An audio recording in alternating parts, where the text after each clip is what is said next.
નમસ્કાર વિદ્યાર્થી મિત્રો, આજે આપણે પ્રકરણ 1 માં ગુજકેટમાં પૂછાયેલા કેટલાક પ્રશ્નની આપણે ચર્ચા કરીશું.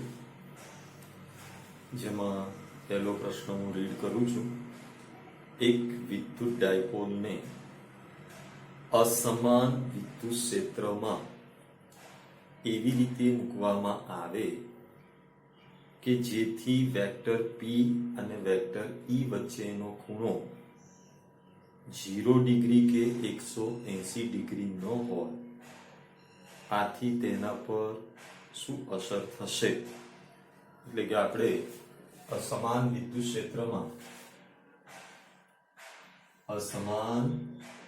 ક્ષેત્રમાં ડાયપોલને જ્યારે મૂકીએ ત્યારે માનો કે આ પ્લસ ક્યુ ચાર્જ છે, આ માઇનસ ક્યુ ચાર્જ છે, તો આ બાજુ લાગતું પ્લસ ક્યુ નું વિદ્યુત ભાર QE આ તરફ હશે, માઇનસ ક્યુ પર લાગતું બળ આ તરફ હશે, અને ડાયપોલ મોમેન્ટ વેક્ટર P એ નથી. વેક્ટર P ની દિશા કઈ તરફ? આ તરફ છે વેક્ટર P ની દિશા, અને આ વિદ્યુત ક્ષેત્રની દિશા છે. અને તેમના વચ્ચેનો ખૂણો કહે છે કે 0 ડિગ્રી કે 180 ન હોય. તો આવા સંજોગોની અંદર માનો કે આપણે વિદ્યુત ક્ષેત્ર અસમાન વિદ્યુત ક્ષેત્ર x અક્ષ તરફ લીધું છે, તો આવા સંજોગોમાં ડાયપોલ પર ટોર્ક તો લાગશે, પણ સાથે સાથે રેખીય બળ પણ લાગશે. પરિણામ સ્વરૂપે dipole DE by dx into E cos theta અનુસાર રેખીય બળ પણ અનુભવે છે. કયું બળ અનુભવે છે? રેખીય બળ. અને QE અને માઇનસ QE ના કારણે તે શું અનુભવે છે? ટોર્ક. આમ ડાયપોલને જ્યારે અસમાન વિદ્યુત ક્ષેત્રમાં મૂકવામાં આવે ત્યારે ટોર્ક અને પરિણામી બળ બંને તે અનુભવે છે. તો આપણા પ્રશ્નનો જવાબ ટોર્ક અને પરિણામી બળ બંને તે અનુભવે છે તેમ કહેવા. હવે ત્યાર પછીનો MCQ જોઈએ. MCQ number 2. એક વિદ્યુત ડાયપોલ z અક્ષ પર સંપાત છે. એક વિદ્યુત ડાયપોલ z અક્ષ પર સંપાત છે. તેનું મધ્ય બિંદુ યામ પદ્ધતિના ઉગમ બિંદુ પર છે.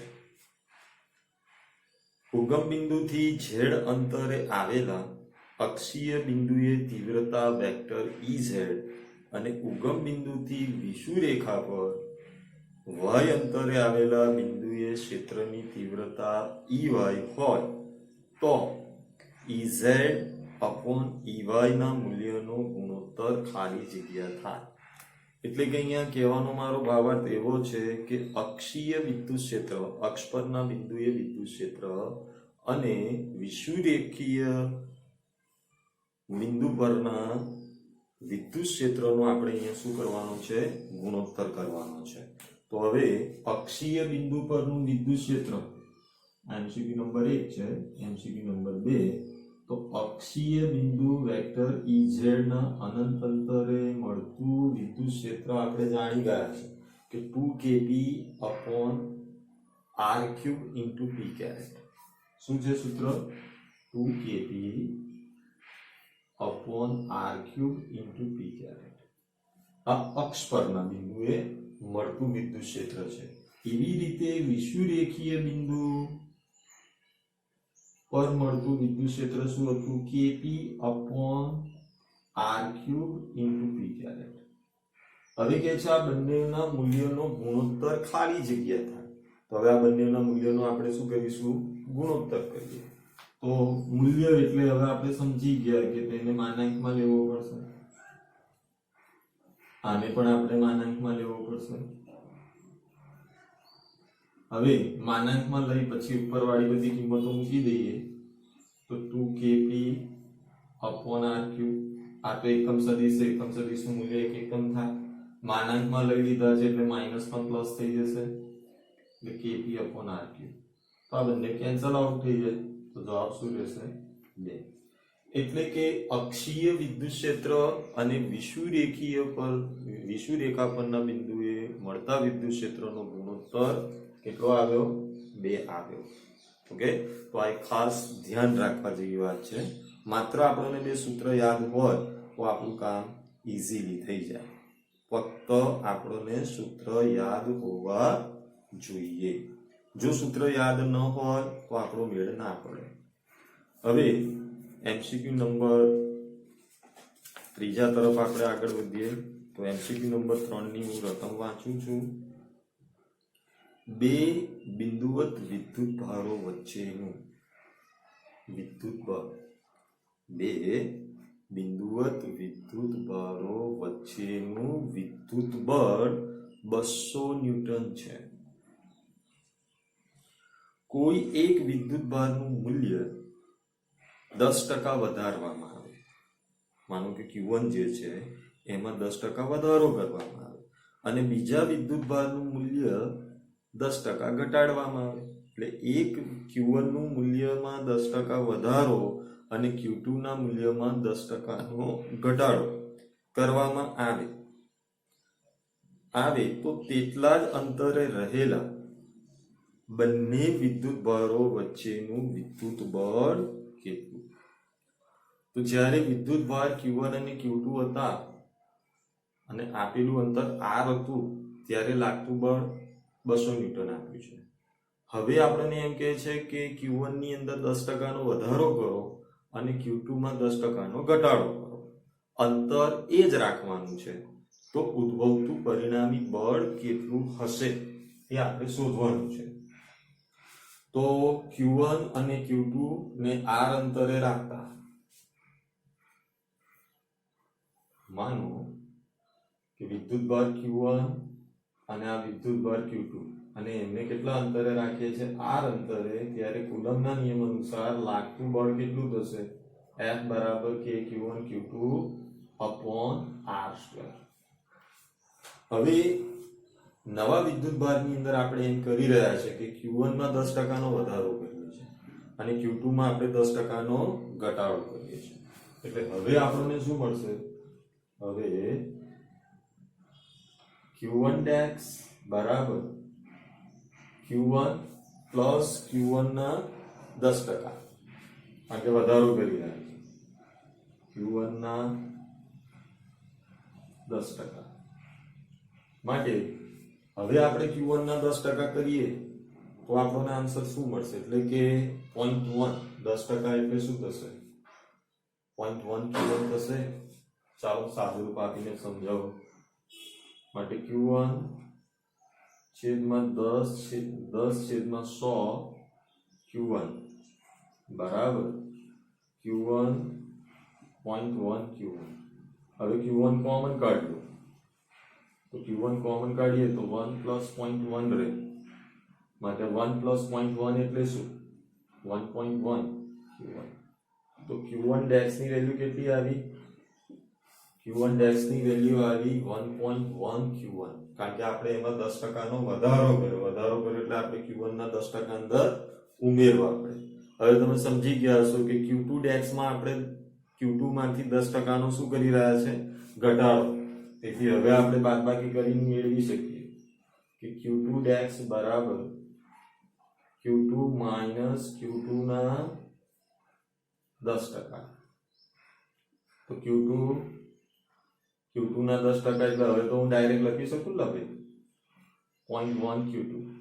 ચલો હવે Q2 કોમન કાઢીએ એટલે 1 માઈનસ 0.1. હવે 1 માઈનસ 0.1 કરીએ એટલે 0.9 Q2 આવે. તો Q2 ડેશ ની વેલ્યુ કેટલી મળી ગઈ આપણને? 0.9 Q2. હવે આપણે આ કિંમતો કુલમ્બના નિયમમાં મૂકીશું. અંતર બદલવાનું નથી. તો હવે આપણે સૂત્ર લખીએ કે F ડેશ બરાબર K Q1 dash Q2 dash upon R². હવે Q1 Q2 ની Q1 Q ડેશ ની કિંમતો હવે આપણે મૂકી દઈએ તો શું થાય? તો K 1.1 Q1 0.9 Q2 upon R². એટલે કે 1.1 into 0.9 ગુણ્યા KQ1 Q2 બરાબર તો F જ થશે અને KQ1 Q2 upon R² બરાબર 200 ન્યૂટન આપણને આપી દીધા છે એટલે કે 1.1 into 0.9 એટલે કે 0.99 ગુણ્યા 200 કારણ કે F ની કિંમત 200 છે તો 0.99 ગુણ્યા 200 કર્યા તો આપણને કેટલા મળશે 198 ન્યૂટન કેટલા તો F ડેશ આપણને કેટલો મળી ગયો 198 ન્યૂટન સારો એમસીક્યુ છે ગુજકેટમાં પૂછેલો છે તો સારી રીતે તમે એને તૈયાર કરશો એવી આશા રાખું છું હવે ત્યારબાદ આપણે જોઈએ કે ભાઈ સમબાજુ ત્રિકોણના 3 શિરોબિંદુઓ પર ચોથો એમસીક્યુ સમબાજુ ત્રિકોણના 3 શિરોબિંદુ પર Q જેટલો સમાન વિદ્યુતભાર છે તો ત્રિકોણના મધ્ય કેન્દ્ર પર વિદ્યુત ક્ષેત્ર ખાલી જગ્યા ફરી એક વખત સમબાજુ ત્રિકોણના 3 શિરોબિંદુ પર Q જેટલો સમાન વિદ્યુતભાર છે તો ત્રિકોણના મધ્ય કેન્દ્ર પર વિદ્યુત ક્ષેત્ર કેટલું થાય ત્રિકોણના મધ્ય કેન્દ્ર પર વિદ્યુત ક્ષેત્ર કેટલું થાય તો આપણે જોઈએ તો સમબાજુ ત્રિકોણની વાત થઈ રહી છે સમબાજુ ત્રિકોણ કોને કહેવાય કે જે ત્રિકોણની બધી બાજુઓ કેવી હોય સરખી હોય આપણે એને શું કહીશું સમબાજુ ત્રિકોણ હવે આપણે ધારી લઈએ ધારો કે સમબાજુ ત્રિકોણ ABC છે અને આ એમની મધ્યગાઓ છે અને મધ્યગાઓ જ્યાં સંગામી થાય ત્યાં ત્રિકોણનું શું હોય મધ્ય કેન્દ્ર હોય એનો મતલબ એ થયો કે આ બધા અંતરો સરખા છે એટલે આ અંતર પણ આ અંતર પણ આ અંતર પણ આ હવે અહીંયા વિદ્યુતભાર Q અહીંયા પણ વિદ્યુતભાર Q અહીંયા પણ વિદ્યુતભાર Q તો આ પ્લસ Q છે એટલે આના કારણે મળતું વિદ્યુત ક્ષેત્ર આપણને આ તરફ મળશે એવી રીતે B ના કારણે મળતું વિદ્યુત ક્ષેત્ર આપણને આ તરફ મળશે અને B અને C ના કારણે એટલે કે અહીંયા C ના કારણે મળતું વિદ્યુત ક્ષેત્ર આ B ના કારણે મળતું વિદ્યુત ક્ષેત્ર અને આ A ના કારણે મળતું વિદ્યુત ક્ષેત્ર આ તરફ છે ઓકે હવે EB અને EC નું પરિણામી વિદ્યુત ક્ષેત્ર એ કોના જેટલું થશે સમાંતર બાજુ ચતુષ્કોણના નિયમ અનુસાર તો EB અને EC નું પરિણામી વિદ્યુત ક્ષેત્ર EA plus EC plus EB નું પરિણામી વિદ્યુત ક્ષેત્ર EC અને EB નો સરવાળો EA જેટલો જ છે એટલે કે આ પરિણામી વિદ્યુત ક્ષેત્ર આની વિરુદ્ધ દિશામાં છે અને આ બળ માઈનસ EA થશે આ વિદ્યુત ક્ષેત્ર સોરી તો બંને સરખા મૂલ્યના છે પરસ્પર વિરુદ્ધ દિશાના છે એક રેખસ્થ છે તે એકબીજાની અસરને નાબૂદ કરશે પરિણામે મધ્ય કેન્દ્ર પર મૂકેલા વિદ્યુતભાર પર લાગતું વિદ્યુત ક્ષેત્ર આપણને શું મળશે શૂન્ય મળશે ખાસ યાદ રાખે તો ત્રણેય વિદ્યુતભાર થી કેન્દ્ર O પાસે મળતા વિદ્યુત ક્ષેત્ર વચ્ચેનો ખૂણો 120 છે અને તેથી સદિશ ત્રિકોણની રીતે તેમનું પરિણામી વિદ્યુત ક્ષેત્ર શું મળશે આપણને 0 મળશે અને સદિશ સ્વરૂપે બી આપણે જોયું તો એ પણ આપણને 0 મળશે ઓકે ત્યારબાદ આપણે 5મો એમસીક્યુ જોઈએ તો 5મા એમસીક્યુ ની ચર્ચા આપણે કરતા જઈએ 5મા એમસીક્યુ માં આપણને રકમ શું આપી છે હું રીડ કરું છું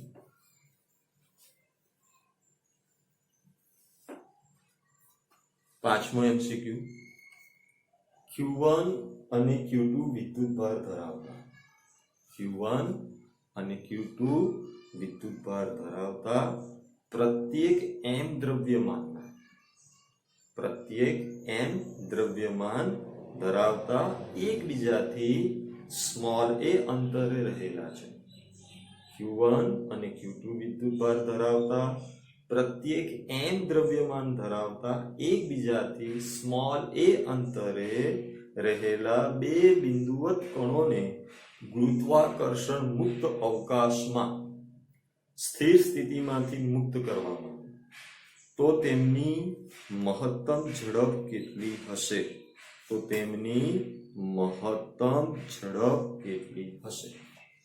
હવે આપણને એમ કીધું છે કે બે વિદ્યુતભારો છે, તેમના વચ્ચેનું અંતર a છે, વિદ્યુતભારોના મૂલ્ય Q1 અને Q2 છે અને દ્રવ્યમાન તેમના સેમ છે. દ્રવ્યમાન કેવા છે? એમના સેમ છે. તો આપણે એમની મહત્તમ ઝડપ શોધવી છે. હવે આપણે શું જાણીએ છીએ કે સ્થિતિ ઉર્જાનું જ ગતિ ઉર્જામાં રૂપાંતર થાય અને ગતિ ઉર્જાનું જ સ્થિતિ ઉર્જામાં રૂપાંતર થાય, એટલે કે તેની યાંત્રિક ઉર્જા અચળ રહે. તેથી આપણે મહત્તમ ઝડપ માટે શું લખી શકીએ કે મહત્તમ ઝડપ માટે ગતિ ઉર્જા બરાબર સ્થિતિ ઉર્જા.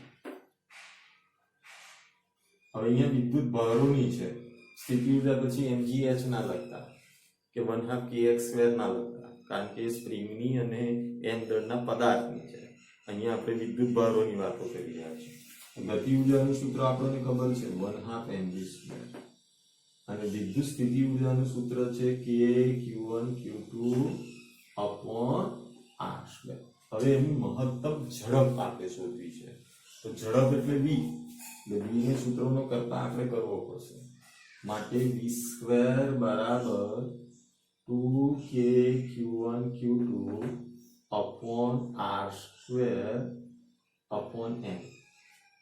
હવે મહત્તમ ઝડપ એટલે v અને એનું આપણે વર્ગમૂળ કાઢવું પડશે, એટલે 2k q1 q2 r²/n. તો આ આપણો જવાબ થયો. હવે k ની કિંમત આપણે મૂકી દઈએ તો શું આવશે? k ની કિંમત 4πε0. તો આપણને કદાચ ઓપ્શનમાં આ આપ્યો હોય અથવા તો 4πε0 વાળો આપ્યો છે, q1 q2 4πε0 r²n બરાબર. તો આ મહત્તમ ઝડપનું સૂત્ર થયું. ઓકે, તો આ રીતે આપણે એની મહત્તમ ઝડપ શોધી શકીએ છીએ. હવે ત્યાર પછી આપણે જોઈએ દરેક બીજો MCQ. હવે MCQ નંબર 5 પછી હવે આપણે જોઈશું MCQ number 6. Okay, MCQ number 6 તરફ આગળ વધીએ. દરેક +q જેટલા વિદ્યુતભાર ધરાવતા બે નાના ગોળાઓ એક 2a લંબાઈની અવાહક દોરીથી જોડેલા છે, એટલે તેમના વચ્ચેનું અંતર કેટલું છે? 2a. તો દોરીમાં તણાવ બળ કેટલું હશે? હવે અહીંયા બહુ તણાવ બળ એવું કે એટલે આપણે પાછા નવા વિચારોમાં ઘૂસી જઈએ એવી કોઈ જરૂરિયાત નથી. તણાવ બળ એટલે બે સજાતીય વિદ્યુતભારો છે તો તેમના વચ્ચે અપાકર્ષણ થશે અને અપાકર્ષણ થવાથી તે દોરી ખેંચાણ અનુભવશે. એને જ આપણે તણાવ બળ એટલે કે ખરેખર આપણે શોધવાનું શું છે? કુલંબીય બળ શોધવાનું છે, કોઈ રોકેટ સાયન્સ નથી. 2012 ગુજકેટમાં આ પ્રશ્ન પૂછ્યો હતો. તો બે વિદ્યુતભારો વચ્ચે લાગતું અપાકર્ષણ એટલે શું? તણાવ બળ જ થાય. અને આપણે શોધવાનું છે શું છે ખરેખર? તો આપણે શોધવાનું ખરેખર કુલંબ બળ જ છે. નવું કોઈ વસ્તુ આપણે કઈ અહીંયા શોધી નાખવાની નથી. ઓકે, તો બે વિદ્યુતભારો આપણને આપી દીધા છે Q1 અને Q2.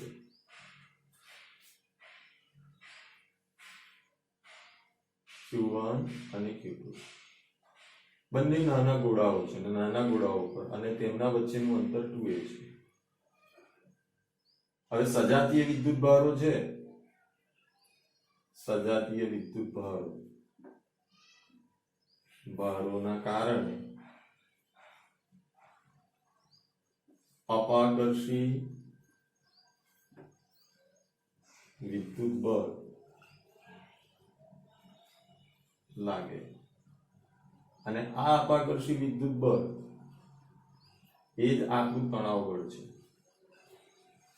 એ જ આપણું શું છે, Ft એટલે ટેન્શન ફોર્સ, તણાવ બળ. હવે તણાવ બળ આપણે જાણવું છે એનો મતલબ એ થયો કે આપણે F જ જાણવાનું છે એટલે કે Q square upon R square. હવે K ની જગ્યાએ આપણે શું લખી શકીએ 1/4 pi epsilon naught Q square. R ની જગ્યાએ આપણને આપ્યું છે 2a એનો વર્ગ માટે Q square 4 pi epsilon naught 2a નું થશે 4a સ્ક્વેર, 4 ચોક 16 એટલે Q square by 16 pi epsilon naught a square. આ આપણું તણાવ બળ થયું. આવો જે ઓપ્શન આપ્યો હોય એ આપણો સાચો જવાબ છે. કેટલું ઈઝી વસ્તુ છે પણ આપણને ગૂંચવીમાં. અહીંયા એક કોમન સેન્સ છે કે બે વિદ્યુત ભારો વચ્ચે વિદ્યુત બળ જ લાગે અને આ વિદ્યુત બળ જ આપણું તણાવ બળ છે. આપણને તણાવ બળ પૂછે કે ગમે તે પૂછે પણ છે તો એની પાછળનો બેઝ શું? ઓકે, તો એની પાછળનો બેઝ તો આ જ હતો. તો વિદ્યાર્થી મિત્રો, આવા સરળ એમસીક્યુ હોય છે પણ આપણે એને ગણતરી કરવામાં ગડબડ કરી ઉતાવળના ભોગે આપણે એના જવાબો રોંગ આપી દેતા હોઈએ છીએ. એટલે આવા બધા એમસીક્યુમાં થોડી ધીરજ રાખવાની, ઉતાવળની કોઈ જરૂરિયાત નથી. ઓકે, હવે આપણે બીજો એક એમસીક્યુ લઈ લઈએ.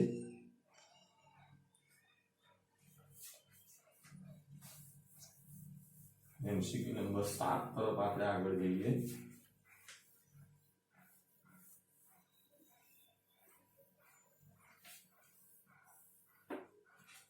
એમસીક્યુ નંબર 7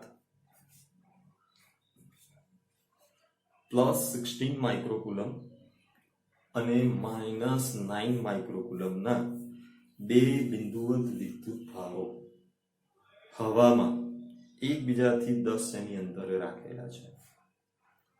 +16 માઇક્રોકુલમ અને -6 માઇક્રોકુલમના બે બિંદુવત વિદ્યુત ભારો હવામાં એકબીજાથી 10 સેમી અંતરે રાખેલા છે. -9 માઇક્રોકુલમના વીજભારથી ખાલી જગ્યા અંતરે આવેલા બિંદુ પાસે પરિણામી વિદ્યુત ક્ષેત્ર શૂન્ય થશે. 2013માં ગુજકેટમાં આ પ્રશ્ન પૂછેલો છે.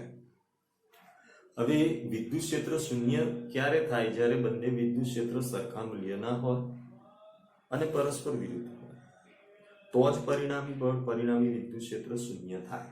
એનો અર્થ એ થયો કે વિદ્યુત ભાર 1 ના કારણે ઉદ્ભવતું વિદ્યુત ક્ષેત્ર અને વિદ્યુત ભાર 2 ના કારણે ઉદ્ભવતું વિદ્યુત ક્ષેત્ર સમાન છે. એટલે કે vector E1 mode of vector E1 બરાબર મોડ ઓફ વેક્ટર E2. હવે બે વિદ્યુત ભારો વચ્ચેનું અંતર આપણને આપી દીધું છે. તો હવે આપણે વિદ્યુત ક્ષેત્રનું સૂત્ર જાણીએ છીએ કે E બરાબર kq/r².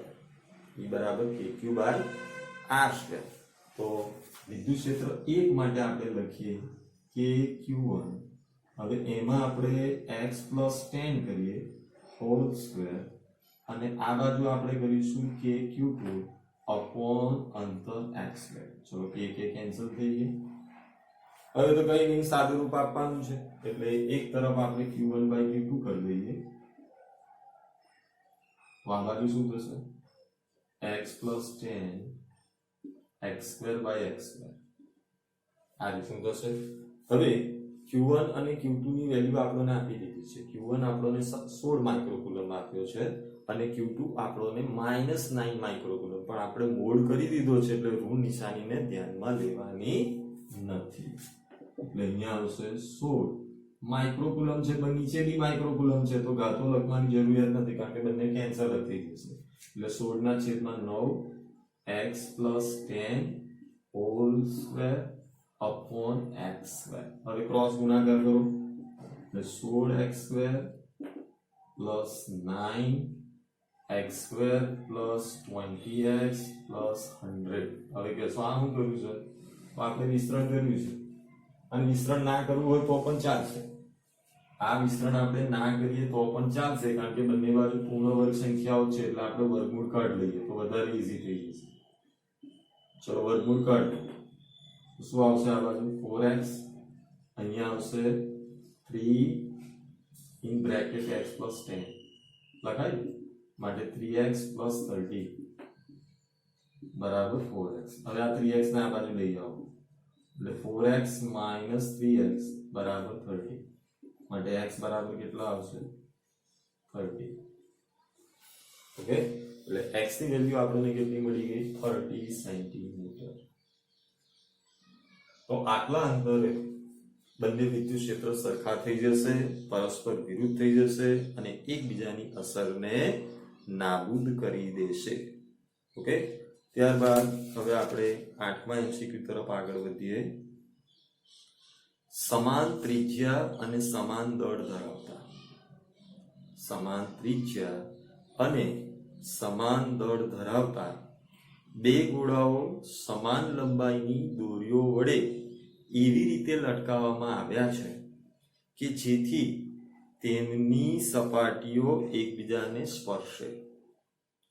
આ ગોળો 4 × 10⁻⁶ કુલમ જેટલો વિદ્યુતભાર આપતા તેઓ એકબીજાને અપાકર્ષે છે. એટલે બંને ગોળાઓ પર આપણે 4 × 10⁻⁶ કુલમ નથી આપી રહ્યા, બંનેની વચ્ચે આપી રહ્યા છે. એટલે બંને સમાન છે એટલે અડધા અડધા લઈ લેશે, એટલે કે 2 × 10⁻⁶ જેટલા વિદ્યુત ભારો આપતા તેઓ એકબીજાને અપાકર્ષે છે. પરિણામ સ્વરૂપે દોરીઓ એકબીજાથી 60 ડિગ્રીનો કોણ બનાવે છે. તો આધાર બિંદુથી ગોળાના કેન્દ્ર સુધીનું અંતર 10 સેમી હોય તો ગોળાનું દળ શોધો.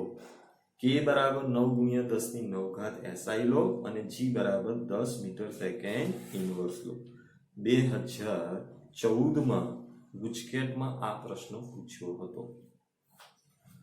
તો MCQ નંબર 8 ની અંદર આપણે એની એક સૈદ્ધાંતિક આકૃતિ દોરવી પડશે.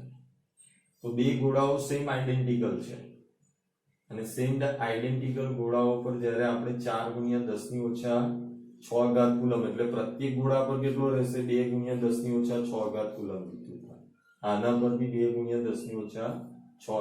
હવે આ બંને વચ્ચે અપાકર્ષણ થશે.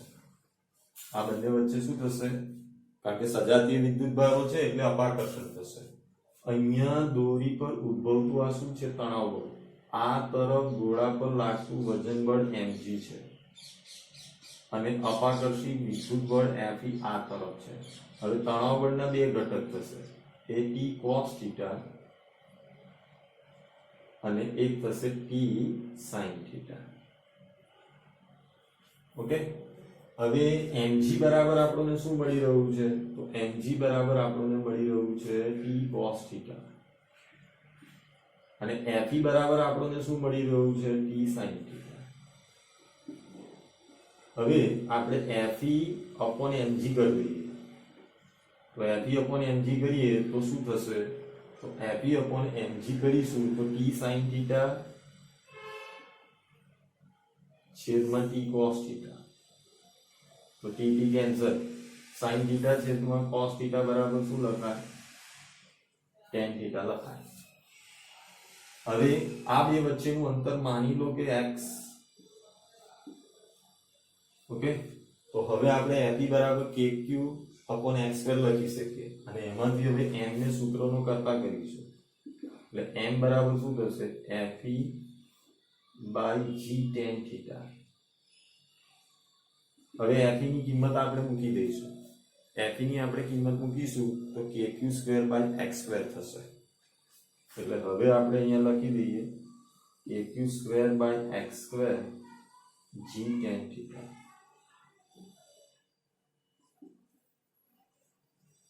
એટલે અહીંયા હવે આપણને m મળી જશે. હવે k ની કિંમત તમને આપી દીધી છે. કેટલી આપી છે? 9 ગુણ્યા 10 ની 9 ઘાત ના આપી હોય તો યાદ રાખવાનું. વિદ્યુત ભાર બે ગોળાઓ વચ્ચે 4 કુલમ 4 ગુણ્યા 10 ની ઓછા 6 ઘાત કુલમ હતો, એટલે બંનેમાં સરખો ભાગ થશે, એટલે 2 ગુણ્યા 10 ની માઈનસ 7 ઘાત, સોરી 2 ગુણ્યા 10 ની માઈનસ 7 ઘાત આપ્યા છે, 7 ઘાત. તો 2 ગુણ્યા 10 ની માઈનસ 7 ઘાત કાઉન્સ કરો આખાનો વર્ગ x સ્ક્વેર, એટલે તે બે વચ્ચેનું અંતર, એ અંતર આપણું નાખ્યું છે 0.1 એનો સ્ક્વેર. ગુરુત્વ પ્રવેગ આપણે શું જાણીએ છીએ 9.8, પણ અહીંયા 10 લઈ લઈશું, ગણતરી સહેલી રહેશે. અને સમબાજુ ત્રિકોણ છે એટલે એનો ખૂણો થશે 30 ડિગ્રી, tan 30. એટલે અહીંયા આપણે આ તરફનો ખૂણો વિચારીએ તો આ 30 ડિગ્રી થશે દ્વિભાજક તરીકે. સાદુરૂપ આપણે આપીશું તો હવે 1/√3 આની આવશે, √3 ઉપર જતા રહેશે. સાદુરૂપ આપી દઈએ તો 36 into √3 upon 0.1 into 10⁻⁴. √3 ની કિંમત 1.73 છે, બરાબર, અને સાદુરૂપ આપશો એટલે 0.6235 મળશે ગુણ્યા 10⁻² ઘાત કિલોગ્રામ. તો આ રીતે આપણે ગોળાનું દળ શોધી શકીએ છીએ. Okay, I think so you are clear. સમજ પડતી હશે કે આમાં કર્યું છે. તો તણાવ બળના બે ઘટક થયા, T cos θ, T sin θ. અહીંયા આ બંને વચ્ચે લાગતું અપાકર્ષી વિદ્યુત બળ આપી છે. આ એફી બળ કોના બરાબર છે? T sin θ. તો આ સમતોલન સ્થિતિમાં રહે માટે mg બરાબર T cos θ લઈ લીધા, fe બરાબર T sin θ લીધા. હવે આ બંને પરિણામોનો આપણે ગુણોત્તર કરી નાખ્યો, એટલે fe upon mg થઈ ગયા બરાબર T sin θ છેદમાં T cos θ. T cancel, sin θ છેદમાં cos θ અને tan θ કહેવાય. હવે m ને સૂત્રનો કરતા બનાવ્યો એટલે fe છેદમાં g tan θ આવ્યા. હવે fe એ કુલંબીય અપાકર્ષી બળ છે માટે અહીંયા આવશે હવે kq² x² g tan θ. પછી બધાની કિંમતો મૂકી દીધી. અહીંયા એક વસ્તુ એ કે ભાઈ સમબાજુ ત્રિકોણ હોય એટલે પ્રત્યેક ખૂણો 60 નો હોય, અને આપણે એનો દ્વિભાજક બનાવીએ તો 30 ડિગ્રી થશે, એટલે અહીંયા tan 30 લખ્યા. અને tan 30 ની વેલ્યુ આપણે જાણીએ છીએ 1/√3 થાય, એટલે 1/√3 છેદનો છેદ અંશમાં જતો રહ્યો એટલે 36 ગુણ્યા √3 થાય. 0.1 નો સ્ક્વેર, એની ઘાતાંકો આપણે ઉપર લઈ ગયા એટલે 10⁻⁴ આવ્યા. પછી આપણે ભાગાકાર કરી નાખ્યો એટલે 0.6235 ગુણ્યા 10⁻² ઘાત કિલોગ્રામ. હવે એક બીજો MCQ આપણે લઈ લઈએ. તો બીજા MCQ ની હું રકમ વાંચું છું કે છે અનંત લંબાઈના રેખીય નિયમિત વિદ્યુતભાર વિતરણ વાળા, અનંત લંબાઈના રેખીય નિયમિત વિદ્યુતભાર વિતરણ વાળા તારથી 2 સેમી જેટલા લંબ અંતરે ઉદ્ભવતું વિદ્યુત ક્ષેત્ર 3 ગુણ્યા 10⁸ ઘાત ન્યૂટન કુલમ ઇન્વર્સ છે, તો તાર પર વિદ્યુત ભારની રેખીય ઘનતા ખાલી જગ્યા થાય. આ પ્રશ્ન પણ ગુજકેટ 2014 માં પૂછેલો છે. ફરી એક વખત રકમ વાંચું છું.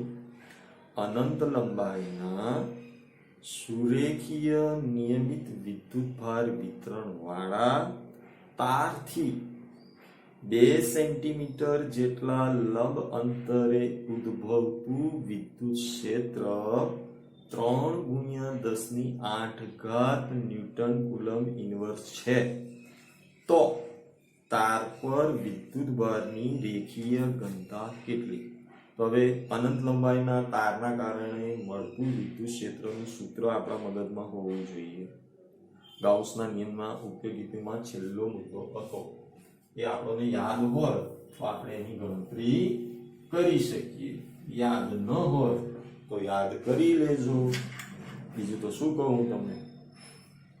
તો અનંત લંબાઈના વિદ્યુતભારિત સળિયાના કારણે મળતું વિદ્યુત ક્ષેત્ર હતું E બરાબર lambda upon 2 pi epsilon naught into 1 upon r. જો સદિશ સ્વરૂપ હોય તો r કેરેટ આપણે લખવો પડે, પણ અહીંયા આપણને સદિશ સ્વરૂપની જરૂરિયાત નથી. હવે અંશ અને છેદને 2 વડે ગુણી નાખીએ તો અહીંયા આવી જશે 2 લેમ્બડા, આને 2 વડે ગુણીશું એટલે 4 pi epsilon naught into 1 upon r. આવું લખાય. હવે 1/4 પાઈ એપ્સિલોન નોટ ની જગ્યાએ આપણે k લખી શકીએ. એટલે ઉપર હવે શું થઈ ગયું, k લેમ્બડા અપોન r બરાબર e. હવે આમાંથી લેમ્બડાના સૂત્રોનો કરતા કરો તો લેમ્બડા બરાબર e into r upon 2k. હવે વિદ્યુત ક્ષેત્ર તમને આપી દીધું છે. વિદ્યુત ક્ષેત્ર તમને આપ્યું છે 3 × 10⁸ ન્યૂટન પર કુલમ. અંતર તમને આપી દીધું છે 2 સેન્ટીમીટર. સેન્ટીમીટરને મીટરમાં લાવો એટલે 0.2. કે ની કિંમત હવે તમને ખબર છે 9 × 10⁹ અને પેલા 2. હવે આપણે એનું સાદુરૂપ આપી દઈએ એટલે આપણને મળશે 0.33 × -3. જો આપણે આને આ રીતે લખીએ 333 × 10⁻⁶. રેખીય વિદ્યુતભાર ઘનતાનો એકમ. હવે 10⁻⁶ એટલા માટે કે આપણે માઇક્રોકુલમમાં લખી શકીએ, કારણ કે ઓપ્શનમાં આપણને આવું આપ્યું છે માઇક્રોકુલમ પર મીટર. આ કુલમ છે, કુલમ પર મીટર. ઓકે, તો આટલા સરળ એમસીક્યુ આપણને ગુજકેટમાં પૂછ્યા છે. પરંતુ જો આપણને આ રેખીય વિદ્યુતભાર ઘનતા ના ફોર્મ્યુલા અંગે અનંત લંબાઈના વિદ્યુતભારી સળિયાના કારણે r જેટલા અંતરે રહેલા બિંદુ પાસે મળતું વિદ્યુત ક્ષેત્ર E બરાબર lambda upon 2 pi epsilon naught 1 upon r યાદ ન હોય તો તકલીફ પડે. અહીંયા ગણતરી થોડી લાંબી ના થાય એટલે 2 વડે ગુણી નાખ્યા, તાકે આપણે E બરાબર 2k લેમ્બડા બાય r પણ લખી શકીએ. થિયરીમાં પણ મેં સમજાવ્યું. હવે આમાંથી લેમ્બડાને સૂત્રનો કરતા કરી દીધો એટલે લેમ્બડા બરાબર ER અપોન 2k થાય. E ની કિંમત આપણને આપી દીધી છે 3 × 10⁸ થાય. r ની કિંમત 2 સેન્ટીમીટર આપી એટલે 0.02 થાય મીટરમાં. 2 ના 2 k ની કિંમત 9 × 10⁹ થાય. સાદુરૂપ આપ્યા પછી ઓપ્શનમાં જોયું તો આ ઓપ્શન નથી આપ્યો આપણને, એટલે આપણે એને માઇક્રોકુલમમાં કન્વર્ટ કરવા પડ્યા. એટલે 333 માઇક્રોકુલમ પર મીટર. હવે આપણે એના પછી એમસીક્યુ નંબર